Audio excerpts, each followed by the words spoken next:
السلام عليكم ورحمة الله وبركاته. جزاكم الله الخير جميعا. نرحب بك يا شيخنا وجزاك الله خير. فعلا كان الموضوع مهم جدا،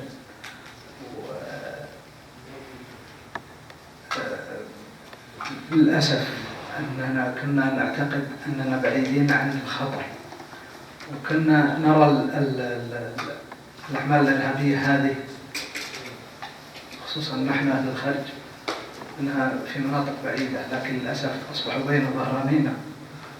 وكان هناك حملة في الأيام اللي مضت، وسبحان الله كانت مباركة وأثمرت، وأعتقد أنكم سمعتم عن ما حصل اليوم وفي الأمس. فللأسف وجدنا أنهم قريبين، ما بيننا وبينهم إلا مسافة بسيطة، ونحن نتألم كل ما وجدنا الشيء هذا أو سمعنا. فمهما كان هذه تحس أن هناك نوع من الخلل. لكن مثل ما قلت يا شيخ، المفروض أن نبحث عن أسباب وأن نتكاتف. أول شيء البحث عن حل أو علاج لهذه المشكلة. عموما ألمنا ما حصل في مسجد عسير، كتبنا بعض الأبيات ونقول فيها: بأي ذنب سفكت دماء المسلمين، وبأي حق دنست البيت والكتاب، قتلت من كانوا حماة لهذا الدين، ليوث تذود عن أهلها الصعاب. أخبرني بالله عليك أيها المسكين، ما الهدف من قتل هؤلاء الشباب؟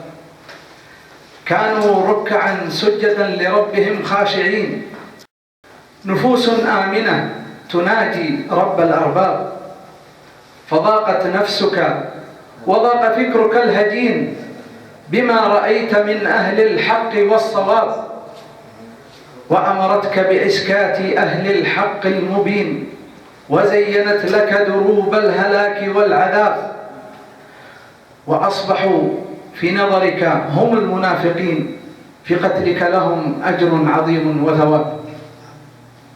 ثم هز الانفجار جموع المصلين، وتناثرت أشلاؤهم وغطت المحراب، فيا ليته تراجع عن فكره اللعين، ويا ليته رأى الحق ثم تاب. فوالله ما أراه إلا من الخاسرين، ولا أرى له إلا سوء العذاب.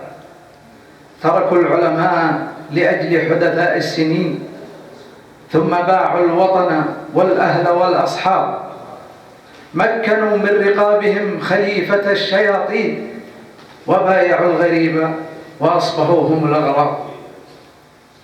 أصبحوا في شك من بعد ذلك اليقين، وأصبحوا في تيه لا يجدون إلا سراب. هذه النهاية يا أيها المجرمين، من ترك أهل الحق فلغيرهم أجاب.